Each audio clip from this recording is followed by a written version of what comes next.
Give me marine science, but make it black. Facing racism left and right. Tired of being the only black person in the room. I need to be the change I want to see.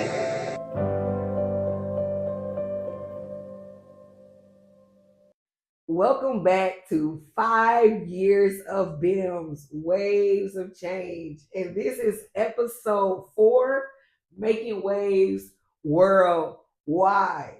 So honestly, even from the beginning of Black Marine Science, we saw that this was more than just a US thing, American thing. Even in 2020, our first Black and Marine Science Week, we engage folks all over the world, from South Africa, Tanzania, Nigeria, Bahamas, Belize, the UK, all over. And so it really, really, really, really, really put into perspective for me that this was about to be a global movement. And we started our Marine Science for the Streets campaign. We said, hey, we outside, we want to be everywhere, but we want to include folks not just in science. There are students, there are kids, there are people who just care. There's fishermen, there are folks who might not necessarily see themselves as scientists, but we know that they practice science every single day and they contribute to the global blue economy every single day. And so we wanted to really show folks that they belong, show folks that BIMS was there for them everywhere. And I think what was the most interesting part of going global and meeting new people is that I, for the first time, I would say, met people who I thought were Black, who they didn't think they were Black. And I was like, oh. So it was, as y'all can imagine, it's been a lot of layers. It's been a lot of layers creating the organization and even being so bold to call it Black and Marine Science. But then I went to Egypt. I went to Jamaica. I went to Bahamas.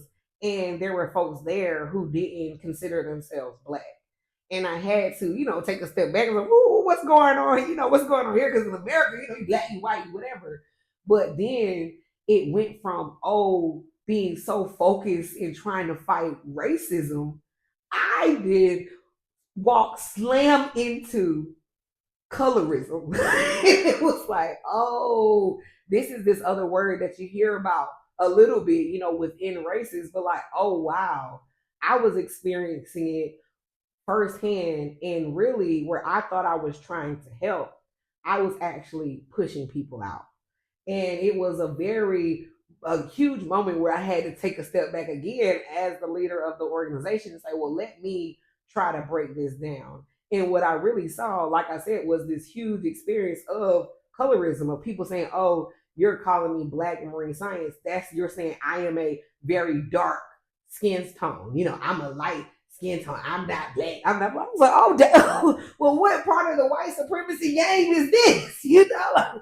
What are we doing here?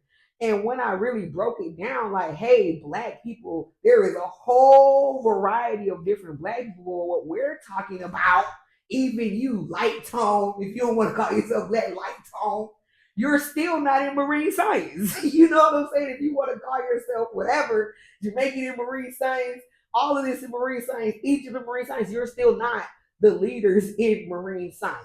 We still, when we look at the percentages, when we look at the PhDs, when we look at who's doing the work, it's still not us, no matter what color tone you talking about. So when we look at it point blank, period, you are Black in marine science and you need this support just as much as anyone. And you trying to distinguish between light skin and dark skin ain't getting us nowhere. And I think that having those real conversations, but also being willing to listen, because I could have just been like, oh no, y'all, wow, we just gonna leave, we not gonna work with y'all, but just really listening. And that's how we've been able to grow our organization to over 700 members across 35 countries. Folks who would have never called themselves Black before, they represent Black in marine science every day, all day. Hey, that's the tea.